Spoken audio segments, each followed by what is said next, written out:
Signor Ministro, allora a Verona diciamo è una disoccupazione al di sotto del 7%, quindi un dato molto buono, però la disoccupazione giovanile è ancora sopra il 25%. C'è qualche iniziativa specifica ancora di rafforzamento per queste azioni per i giovani?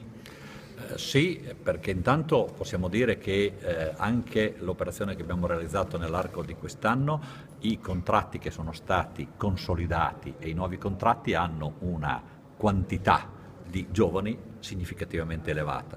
Abbiamo fino a 24 anni, credo, verso il 30% dei contratti, quindi vuol dire che siamo arrivati alla fase nella quale le imprese non solo stabilizzano le persone che avevano già con dei contratti a tempo determinato o di altra natura, ma hanno cominciato a far entrare più giovani.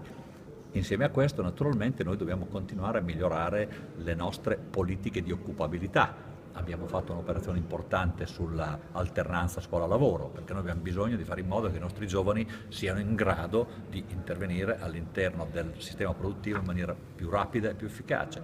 Abbiamo attivato un progetto con Garanzia Giovani sulla digitalizzazione. Noi abbiamo un grande problema, abbiamo molti giovani che non hanno un posto di lavoro, ma dall'altra parte avremmo bisogno di avere dei profili professionali che non abbiamo. Ad esempio, tutto il digitale è assolutamente un campo su cui possiamo lavorare per avere più opportunità. Quindi è anche questo un terreno su cui naturalmente serve un po' di tempo per avere risultati, però se guardiamo questo anno abbiamo già una riduzione della disoccupazione che è a cavallo del 3%, di quella giovanile. Non è assolutamente sufficiente, noi non possiamo essere contenti per essere andati dal 43 al 40, ma vuol dire che abbiamo preso la direzione giusta. Adesso dobbiamo solo camminare velocemente lungo questa strada.